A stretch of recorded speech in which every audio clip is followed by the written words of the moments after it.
నంద్యాల జిల్లా ముచ్చుమరిలో బాలిక అదృశ్యమైన ఘటనలో మిస్టరీ ఇంకా వీడలేదు. ఇంకా బాలిక ఆచూకీ తెలియలేదు. అఘాయిత్యానికి పాల్పడ్డ ముగ్గురు మైనర్లను మరోసారి పోలీసులు విచారిస్తున్నారు. ఇప్పటికే మైనర్ బాలురు చెప్పిన విధంగా అప్రోచ్ కెనాల్, పంప్ హౌస్ వద్ద నీటిలో గాలింపు చర్యలు చేపట్టినా ఆచూకీ లభించలేదు. దీంతో మరోసారి ముగ్గురు బాలురులను విచారిస్తున్నారు. బాలురు మాట మారుస్తూ పోలీసులను ముప్పుతిప్పలు పెడుతున్నారు. మరోవైపు బాలురుతో పాటు వారి తల్లిదండ్రులను అదుపులోకి తీసుకుని విచారిస్తున్నారు. అయితే ఇప్పటికే 6 రోజులైనా బాలిక ఆచూకీ లభ్యం కాకపోవడంపై బాలిక కుటుంబ సభ్యులు, ప్రజా సంఘాలు తీవ్ర ఆగ్రహం వ్యక్తం చేస్తున్నాయి. ఇప్పటికే నందికొట్కూరు పోలీస్ స్టేషన్ ఎదుట బాలిక కుటుంబ సభ్యులతో ధర్నాకు దిగాయి సంఘాలు.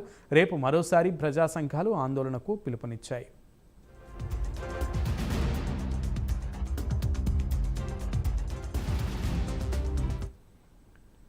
బాలికను అత్యాచారం చేసిన ముగ్గురు మైనర్లు చెప్పిన వివరాల ప్రకారం సమీప కాలువలో 6 రోజులుగా బాలిక ఆచూకీ లభించలేదు. ఎన్డీఆర్ఎఫ్, ఎస్డీఆర్ఎఫ్ గజ ఈతగాళ్లతో గాలించినప్పటికీ కూడా ఫలితం లేకపోవడంతో గాలింపును నిలిపివేశారు అధికారులు.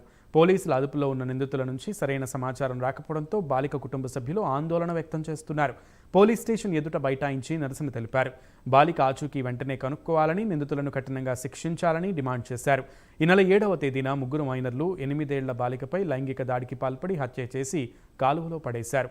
తమ కూతురు కనిపించడం లేదని బాలిక తల్లిదండ్రులు పోలీసులకు ఫిర్యాదు చేయగా ముగ్గురు మైనర్లను అదుపులోకి తీసుకుని విచారించారు. ఈ విచారణలో మైనర్లు బాలికను చంపి హంద్రీనివా అప్రోచ్ కాలువ సమీపంలో పడేశామని అంగీకరించడంతో గాలింపు చర్యలు మొదలుపెట్టారు. అప్పటి నుంచి గాలింపు చర్యలు చేపట్టినా బాలిక ఆచూకీ మాత్రం లభించలేదు. ముచ్చుమరి బాలిక మిస్సింగ్ కేసుపై హోంమంత్రి వంగల్పూడి అనిత సమీక్ష చేపట్టారు.